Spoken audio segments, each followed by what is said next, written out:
Vixe, PH, eu sempre tive dúvida como é que funciona efeitos visuais, o que é fotografia, design de produção, som, mixagem, como é que é esse negócio? Pois se acalme que esse vídeo é um guia completo sobre as categorias do Oscar e de várias premiações também, se aplica no geral. Entenda de uma vez por todas o que é melhor fotografia, melhor design de produção, o que faz um roteiro ser original e não adaptado, como pode uma direção ganhar mais de um levar melhor filme, né? Isso acontece muito. Tem diretor que não é nem indicado e ganha. Tudo isso nesse vídeo completão para tirar todas as tuas dúvidas. Aqui no menu do YouTube tem uma minutagem para cada categoria, caso você queira só tirar alguma dúvida mais específica. Aproveite então também, siga o canal e deixa um like nesse vídeo. Olha, deu trabalho explicar de maneira tão sucinta e precisa, então deixar o like eu acho que é um baita de um reconhecimento. Comenta também suas dúvidas que forem ficando pelo caminho, porque eu posso fazer um vídeo só respondendo cada uma e aí sim a coisa fica completamente completa. Dito isto, vamos ao que interessa, vamos lá falar de Oscar.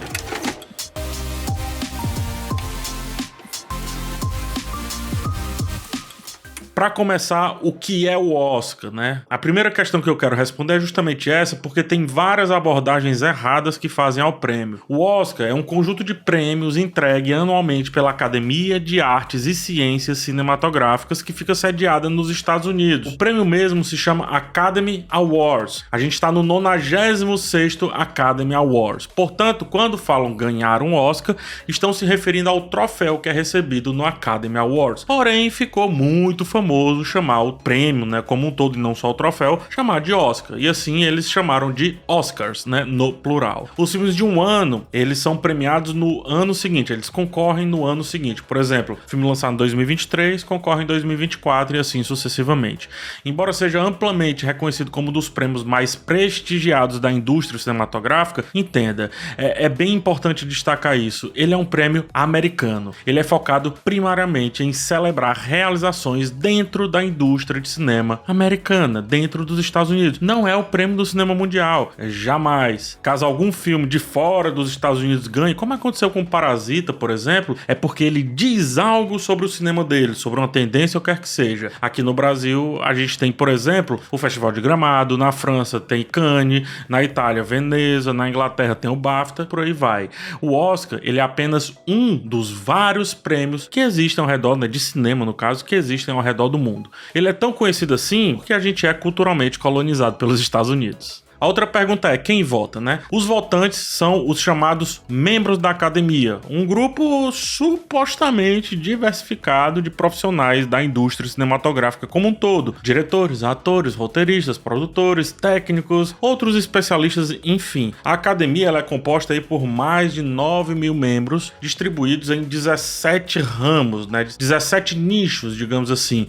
Cada um representa diferentes disciplinas dentro da produção cinematográfica, como efeitos visuais, maquiagem, design de produção, dentre vários outros. Cada ramo, ele vota nas categorias específicas à sua área de expertise, né? Os artistas de efeitos visuais votam na categoria de efeitos visuais, os fotógrafos em fotografia e por aí vai. Enquanto todos os membros, aí sim, eles votam na categoria de melhor filme. Para entrar na academia, depende de um convite formal, que considera não apenas os prêmios que a pessoa tem, né? Os prêmios ou indicações, quer que seja, como também a carreira geral desse indivíduo, dessa pessoa, a sua reputação na indústria e também as recomendações de membros atuais da academia dentro do respectivo ramo. Por exemplo, quando o Smith teve lá a fatídica noite que deu tapa no Chris Rock, ele é expulso, né? Ele sai da academia e assim ele não é mais um votante. Pode concorrer? Bom, pode, né? Mas são outros 500. Respondido isso, vamos lá às categorias, de uma a uma.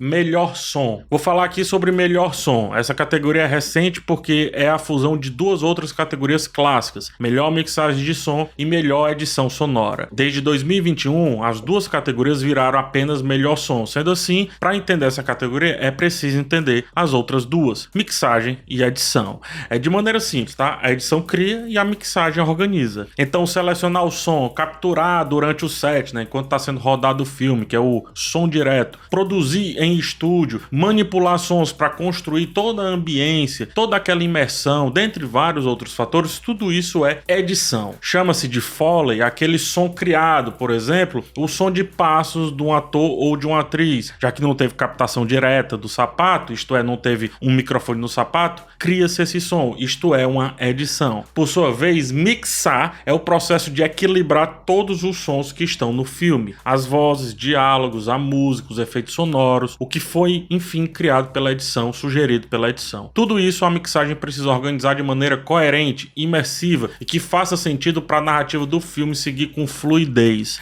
Sabe quando o personagem está ouvindo uma música, né? Ela entra bem baixinha, mas ela vai aumentando gradualmente e às vezes muda de um lado para o outro quando ele coloca os fones de ouvido? Pronto. Dentre várias outras coisas, isso é trabalho da mixagem. O objetivo é tornar a experiência límpida, digamos assim, ou não também, caso esta seja a proposta estética do filme, né? Lembre-se do começo de O Resgate do Soldado Ryan. Ali é mixagem de som pura, mixagem e edição, tanto que em 99 o filme ganha essa categoria. Melhor fotografia ou cinematografia vai além de ser uma captura de imagens, entenda isso muito bem. Não confunda também com fotografia de retrato, digamos assim, né?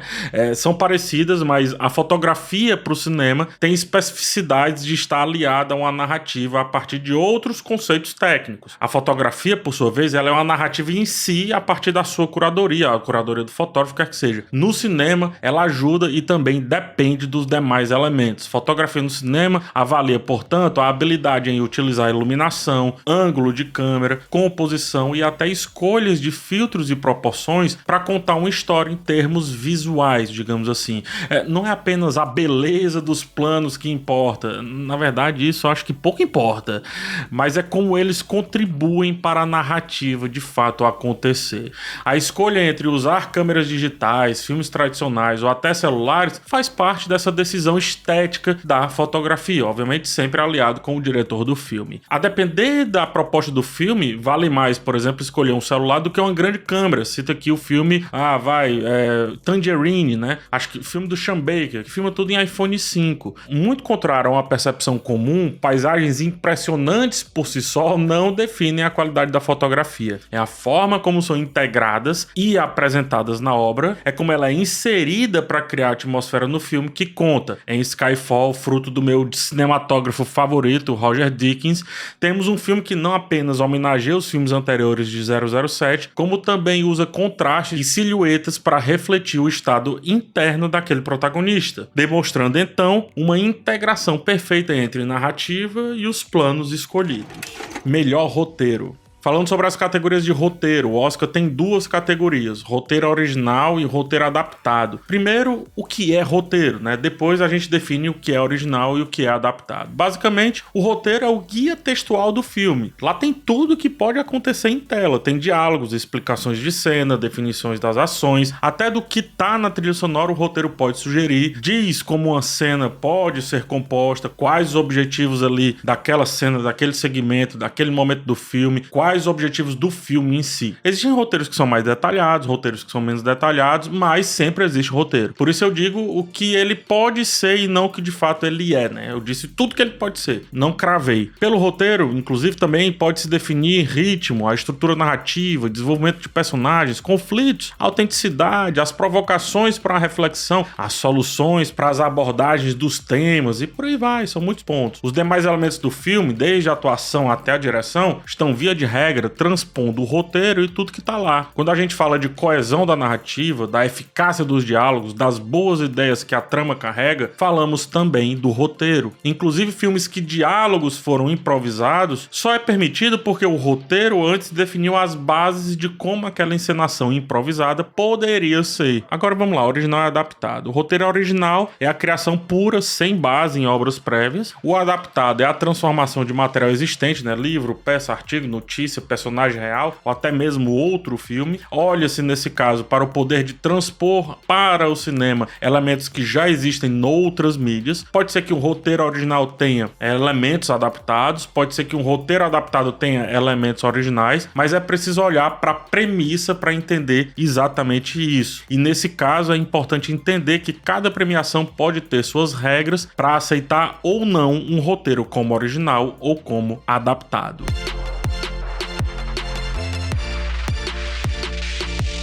Vamos falar aqui de trilha sonora. Quando a gente observa a trilha sonora, a gente está observando o trabalho da pessoa que compôs as músicas que estão no filme. Percebe-se, portanto, como a música que está lá e foi originalmente criada para aquele filme serve como um elemento na narrativa e na construção de emoções de tudo que a gente está assistindo. Uma trilha sonora excepcional não apenas complementa a ação na tela, mas também aprofunda o contexto emocional, cultural e temático do filme. Não necessariamente a trilha precisa ser orquestrada, pelo contrário, pode ser cantada, pode ser eletrônica, pode até ser silenciosa também. Silêncio, quando adequado a uma composição, é trilha, é som. Aí você diz, nossa, a trilha de Guardiões da Galáxia é maravilhosa, adorei quando usaram, por exemplo, Jackson 5. Aqui eu digo calma, ainda que seja trilha, né, usar músicas que já existem, ela não compõe como o Oscar leva em consideração, que é trilha sonora original. A trilha sonora original tá no tema do filme, sim, existe também no Guardiões,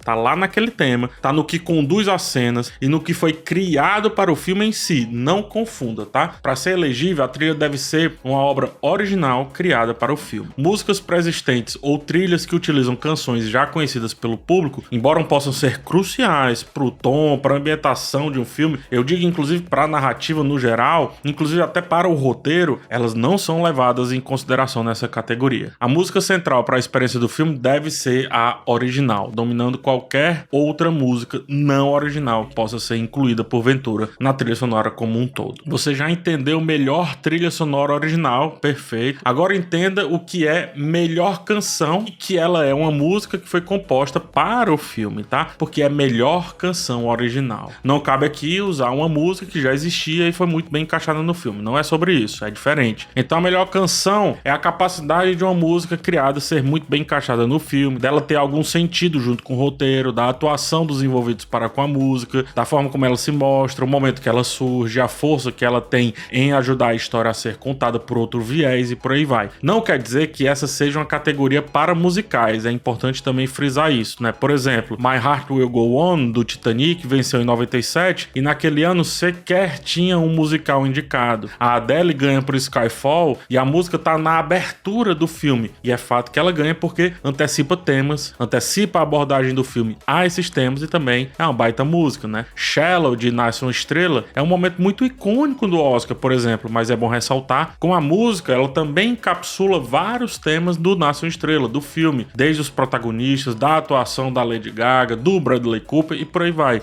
Um filme, inclusive, pode ser indicado mais de uma vez, tá? No mesmo ano pode ser indicado mais de uma vez, caso tenha mais de uma canção elegível para essa categoria. Em 92, o filme A Bela e a Fera teve 3 músicas indicadas, levou a música tema, que tem o mesmo título do filme, mas outras 2 estavam lá concorrendo. E aí eu te pergunto, lembra de alguma canção marcante da história do Oscar? Deixa aqui nos comentários que eu quero ouvir. Essa categoria pode ser chamada de melhor edição, mas também pode ser chamada de melhor montagem. Montagem é a capacidade de manipular e unir sequências filmadas para criar uma narrativa, para criar uma história coesa. Há quem defenda que é a alma do filme, há quem defenda que é o filme em si, mas isso é outro papo, tá? Organizar cenas, sequencial ou não a história, escolher de tudo que foi filmado que realmente irá compor o filme, a hora de sair de uma cena, como fazer isso também, a capacidade de trazer um subtópico a partir de simples inserção de um plano de detalhe que sequer foi pensado inicialmente para aquilo, fora decidir por quais planos usar, na hora que usar, como o corte se enquadra, se na nuca do ator que ouve ali algo que está sendo falado, ou até tirando o ator de cena, como acontece no filme Anatomia de uma Queda. Tudo isso e muito mais é a montagem que faz depois que o filme já foi rodado. Eu gosto de dizer que o roteiro propõe, atores e demais elementos técnicos realizam e a montagem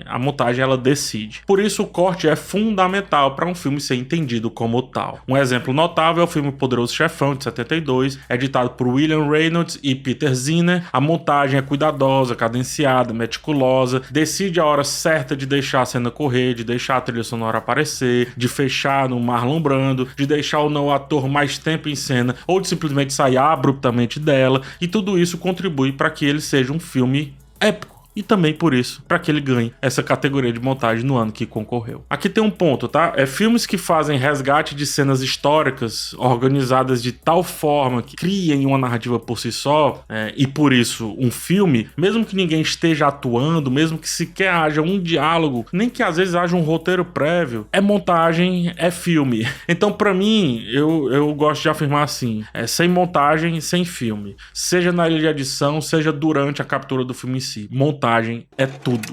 Falando sobre melhor efeitos visuais, eu gosto de cara de desmistificar a ideia de que efeito visual é computação gráfica. Não é. Efeitos visuais compreendem tanto efeitos criados em computadores como efeitos criados na hora do filme, né, os chamados efeitos práticos. Até tem quem defenda, e eu sou um deles, que efeitos práticos têm um peso maior do que os efeitos visuais. Ao mesmo tempo, praticamente todo o filme tem alguma manipulação visual a partir da ilha de edição, inclusive quando tem efeitos práticos, fazendo com que as duas formas de abordagem sejam uma só. Portanto, é efeito visual e fim. Tirando da cabeça que é só o filme de sci-fi cheio de tirinho, de laser, de não sei o que pode ganhar essa categoria, fica claro que tudo que está no filme e compreende a execução da ação ou dos acontecimentos é fruto ou tem alguma coisa da turma de efeitos visuais. Um exemplo clássico é o filme Batman The Dark Knight. Tal hora um caminhão vira de frente e sai se arrastando pela rua. Pronto, ali o Nolan ele fez na filmagem algo prático, né? Ele realmente virou no set lá, na gravação, ele virou aquele caminhão. Isso quer dizer que não tem manipulação digital, PH? Tem, e muita. Quer dizer que filmes que não são de ação não tem CGI? Tem também, e muito. Desde apagar o que tá numa placa, apagar um prédio que não tinha na época que se passa o filme, inserir um carro para criar a ambientação, enfim. Hoje em dia, os efeitos visuais estão em praticamente todo lugar nos filmes e séries. E é por isso que essa categoria olha a qualidade técnica dos efeitos como um todo, o tamanho da audácia em utilizá-los de maneira prática e se faz ou não sentido com o que está acontecendo no filme em si e todos os demais elementos.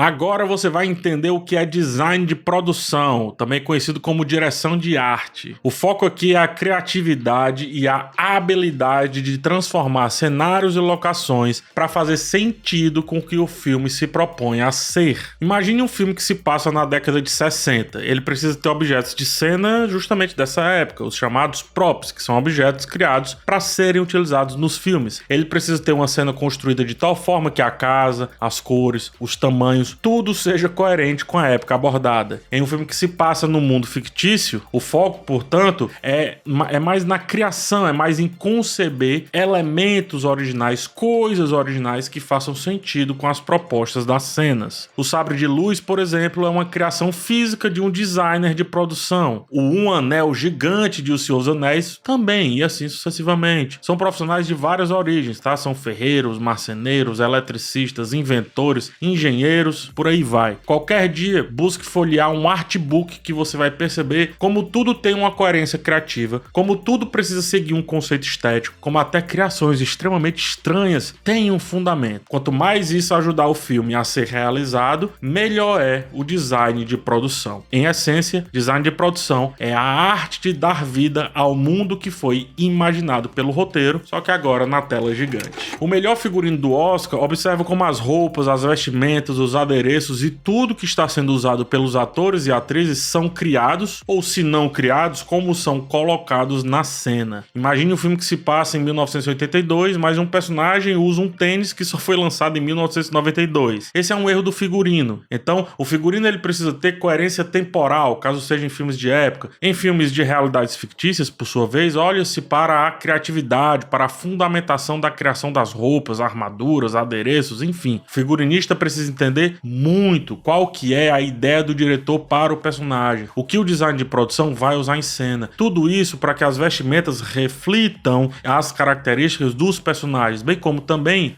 não se percam, né? Não destoem em cena, não sumam, ou então não sejam tão contrastantes assim. Enquanto o design de produção se concentra em criar ambientes e cenários, figurino se concentra especificamente na criação do que os personagens vão vestir. Mais do que isso, em como isso vai ser vestido também também se encontra, se tá sujo, se não tá, se tá envelhecido, se precisa ou não maltratar uma roupa, fazer um rasgo, um furo, por aí vai, tá? O design de produção pode até sugerir, mas quem executa é o figurino. Aqui é bom entender, figurino, design de produção e maquiagem, cabelo, né, maquiagem penteado, são categorias que andam lado a lado, mas cada uma delas se concentra em aspectos muito específicos. Usando aí o exemplo de Star Wars, a ideia das roupas dos Jedi serem parecidas com os kimonos do samurai é, por exemplo, uma forma do figurino tirar da cabeça do autor, George Lucas, e colocar em tela o que era a ideia por trás da figura de um Jedi. A categoria de melhor maquiagem e penteado é muito autoexplicativa, né? Mas cabe falar um pouco dela. Via de regra, assim como as outras, ela precisa não só resolver o penteado ou a maquiagem de um ator ou atriz, mas ajudar a história a acontecer de uma maneira que, mesmo que a gente não perceba, a gente vai conseguir sentir. Um bom exemplo é no filme Assassinos da Lua das Flores. A Lily Gladstone faz uma personagem que vem adoecendo gradualmente ao longo do filme. E isso é mostrado através de uma maquiagem que vai criando contornos no rosto dela, no corpo dela também, e que o corpo vai de tal forma se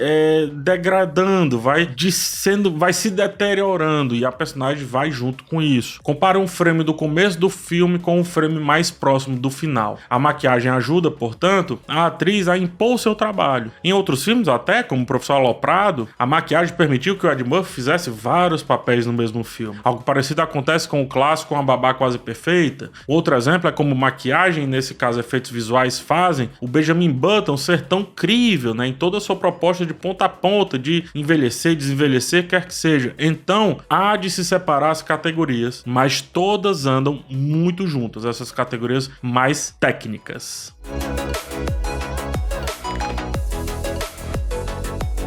Agora falando dos melhores atores e melhores atrizes. A diferença aqui é que são 4 categorias, 2 para coadjuvante e 2 para protagonista. O que faz uma pessoa ser escolhida como melhor ator ou melhor atriz e melhor ator ou melhor atriz coadjuvante é o que eu vou te falar agora, tá? Vamos lá. O personagem central de uma história chamamos de protagonista, ou seja, é o personagem que atrai majoritariamente as ações, desafios, conflitos e também o foco da narrativa. O que define um protagonista é o seu papel central na trama, é a sua jornada de desenvolvimento e a sua influência direta na progressão da história.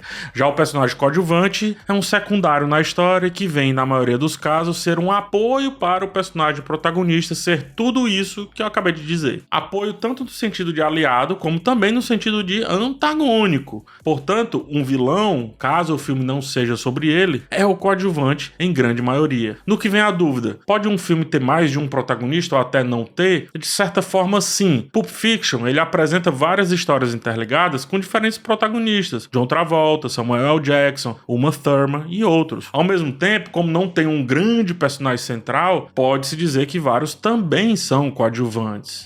Não é à toa que em 95, John Travolta é indicado para o melhor ator e o Samuel L. Jackson é escolhido para ser melhor ator coadjuvante. Isso parte tanto das regras da premiação, como de uma decisão dos produtores do filme na inscrição do ator ou da atriz durante ali o processo inicial. O que não dá, por exemplo, é a Uma Thurman em Kill Bill ser categorizada como coadjuvante. Aí não. Nesse caso, a organização do filme, diferente de Pulp Fiction, não permite essa abordagem. Temos agora a categoria de melhor animação em longa-metragem. Note que haverá uma categoria de curta de animação, mas eu vou agrupar ela numa categoria só, no qual eu vou explicar o que é um curta-metragem. Show? A categoria de melhor filme de animação no Oscar reconhece filmes feitos em computação gráfica, desenho, stop motion e várias outras técnicas. Obras cinematográficas onde a maioria das imagens são criadas digitalmente ou através de técnicas tradicionais de animação. Sim, pode ter atores reais num filme de animação, mas para ser considerado para essa categoria, a maioria do filme deve ser criado em animação, computadores, desenhando ou quer que seja. Uma animação, inclusive, pode aparecer em outras categorias, como efeitos visuais, design e produção, roteiro adaptado, roteiro original, por aí vai. Inclusive, pode aparecer em melhor filme. Nenhum filme ganhou as duas categorias, mas, por exemplo, Up, Altas Aventuras foi indicado em ambas, assim como Toy Story 3 também. Inclusive, dava pra ter ganho.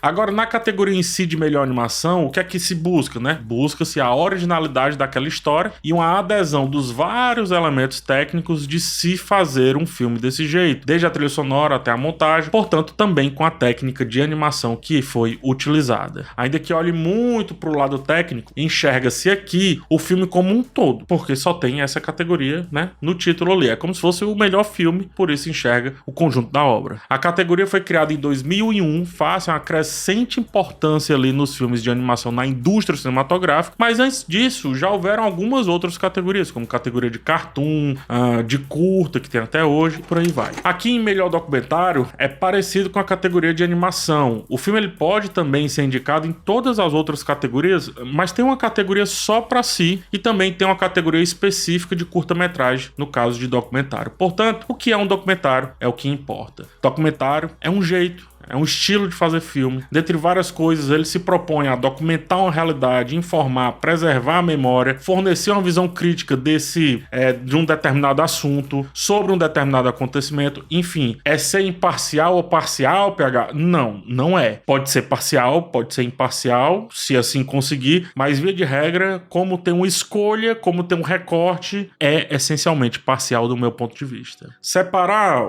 a categoria de documentário, eu acho que faz sentido para fomentar a cultura de se fazer documentário e também de impor que é um estilo cinematográfico muito relevante para o cinema. Diferente da ficção, que cria ou transpõe mundos, histórias, né? Tudo isso a partir da imaginação, o documentário ele se baseia em fatos reais, pessoas reais, eventos autênticos, utiliza de filmagens, entrevistas, imagens de arquivo, narrações, enfim, tudo para construir uma montagem e, consequentemente, a sua narrativa. Então, PH, não tem encenação. Não estou dizendo isso. Pode ter. Na ficção, essencialmente tem. Aqui pode ter encenação também. Mas vamos lá, um documentário pode ser só um apanhado de fotos? Sim, pode. Não precisa ter um personagem em si, sabe? Um personagem, portanto, como aquele tema se torna uma narrativa. Geralmente ganha o documentário que consegue chamar mais atenção pela denúncia que traz, um documentário que ajude a debater algo fruto daquele contexto, mas também documentários que demonstram uma certa inventividade na linguagem, ou por que não, um apelo à cartilha. Existem documentários de absolutamente todos os jeitos.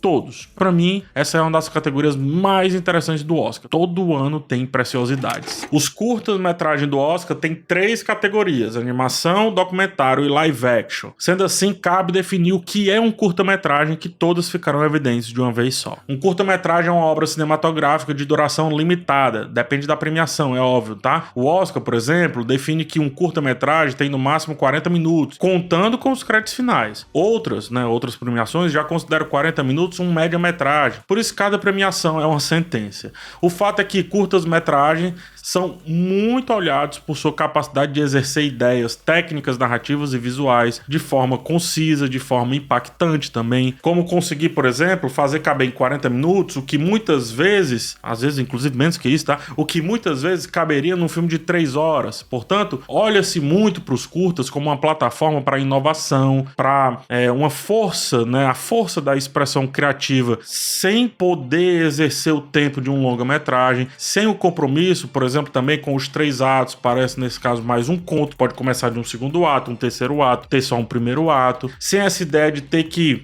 aprofundar em todos os conflitos, por aí vai, né? Vários cineastas renomados começaram suas carreiras curtas-metragens, inclusive chegaram ao Oscar com eles. O Taika Waititi foi indicado em 2005 com o curta Two Cars, One Night, isso bem antes de vencer um Oscar por Jojo Rabbit.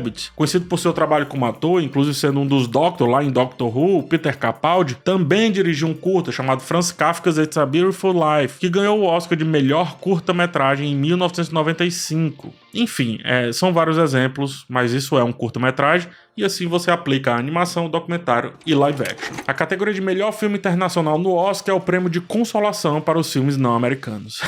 Ainda assim, um filme considerado internacional pode concorrer sim a todas as categorias normais, como é o caso do Parasita em 2019, que ganhou o filme internacional, melhor filme e outras categorias, mesmo sendo sul-coreano. Antes era uma categoria chamada melhor filme em língua estrangeira, só que isso mudou em 2020. Tudo isso para ter uma terminologia, diz eles, mais inclusiva. Vamos lá, as regras do Oscar para considerar um filme como internacional. Ser predominantemente em língua não inglesa, o país pode submeter apenas um filme por ano, a academia vai selecionar 5 indicados do mundo inteiro, o lançamento deve ser primeiro no país de origem, né, o país que está submetendo e exibindo comercialmente em um cinema, e essa exibição precisa ter acontecido em uma semana cheia, ou seja, 7 dias. Obviamente deve ser um longa-metragem, né, porque o Oscar nessa categoria categoria considera só longas. Tem várias tecnesas também, né, como enviar a legenda em inglês, etc. Mas enfim, curiosidade, tá? O filme Cidade de Deus foi escolhido para representar o Brasil em 2003, mas ele não chegou a ser indicado. Em 2004, depois de estrear nos Estados Unidos, uma surpresa. Ele recebeu 4 indicações, né? Dentre elas, melhor diretor, roteiro adaptado, montagem, enfim. Ele não leva nenhuma, né? Esse era o ano de O Senhor dos Anéis, O Retorno do Rei.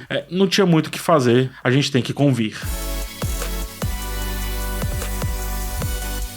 Categoria de melhor direção, tá? Melhor direção é a categoria do Oscar, acho que mais importante depois do melhor filme, né? E isso acontece porque o diretor ou a diretora são os donos do filme, são de fato os autores, a visão criativa deles, pro bem ou pro mal. Eles que assinam o sucesso ou o fracasso, não tem jeito. A gente não sabe como é que foi no set, mas foi o diretor ou a diretora. Então aqui a análise é do processo criativo da direção, esse ser fundamental, sendo responsável por traduzir o roteiro em imagens e sons, em guiar a visão artística e técnica da obra, em guiar o elenco extraindo todas as emoções, enfim. É muitas vezes quem decide por todo o gerenciamento artístico do filme. No set, o diretor, ele trabalha direto com os atores e atrizes, com os diretores de fotografia, dizendo, ó, quero isso, quero desse jeito, quero aquilo outro, enfim. Na pós-edição, ele trabalha com o som, com a montagem, com a trilha sonora, ele senta do lado dos caras, pode ou não sentar, mas acontece isso. Ou seja, tudo que deu certo, pode e deve passar pela direção. E quando não passa, a gente nunca vai saber, porque a assinatura é do diretor ou da diretora. Ganhar melhor direção sem ganhar outras categorias pode acontecer quando a academia quer reconhecer as habilidades específicas de liderança, inovação e a coerência da visão ali da direção. Diretor e diretora são artistas que conseguem orquestrar complexas colaborações, tomar decisões criativas que definem toda a experiência cinematográfica e, na minha cabeça, não teria como um filme ganhar melhor filme, mas não levar melhor direção. Mas acontece. Não faz sentido? Mas acontece. O problema é que direção e melhor filme são votações com características diferentes no Oscar. E aí é onde acontecem algumas anomalias. Algumas não, várias vezes. Olha só, melhor filme. Melhor filme é o grande prêmio da noite, é o prêmio do conjunto da obra, é a grande coroação a todos os envolvidos. Quem ganha o prêmio são os produtores, né, que bancaram financeiramente a existência daquele filme. Mas perceba como o palco ele fica cheio quando tem essa premiação. Vai todo mundo pra lá. Inclusive é uma categoria bem simples de entender, mas também é muito complexa. E eu te digo por quê.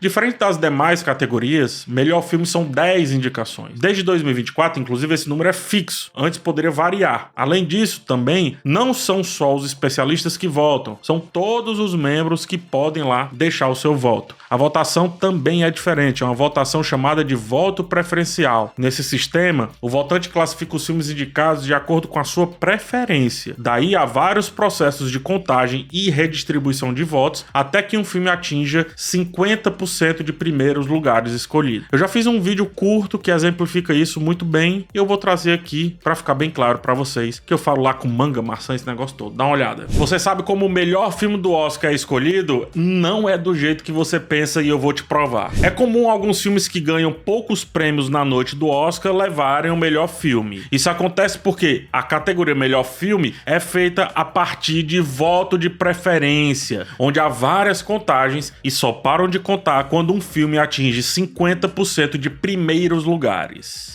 Nesse exemplo, nós temos o filme Manga, o filme Maçã e o filme Uva. Eleitores, votem.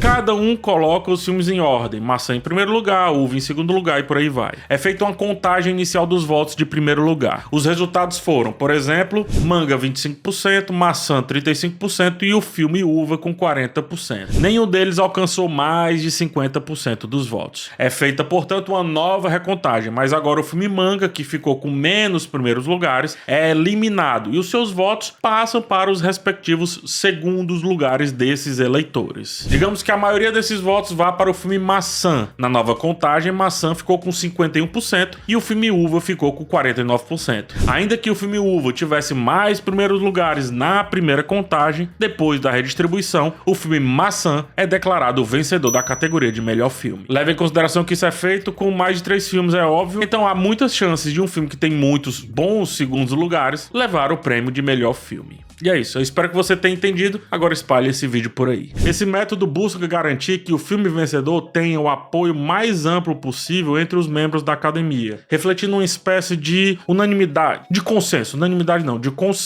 sobre qual filme representa a maior conquista cinematográfica do ano. Green Book é um filme que frequentemente foi citado como um exemplo de como o sistema de votação preferencial pode resultar em um vencedor que não era necessariamente o favorito da maioria dos críticos ou do público naquela premiação. Argo ele ganhou o melhor filme e sequer Ben Affleck foi indicado a melhor diretor, o que eu acho uma anomalia bizarra, apesar de gostar do filme, mas é estranho. Enfim, existem vários outros casos de 2009 pra cá, quando a academia implantou esse sistema do voto preferencial. E digo mais, continuará existindo muitas vezes. Videozão, hein? Ficou alguma dúvida? Manda! Compartilha esse vídeo. Compartilha com a minutagem específica pra tirar as dúvidas da galera. Ó, é assim que escolhe melhor filme, é assim que escolhe melhor ator, atriz. Espalha a palavra porque esse trabalho tá de primeira, vai. No mais, a gente se vê numa próxima oportunidade. Um forte abraço em vocês e tchau!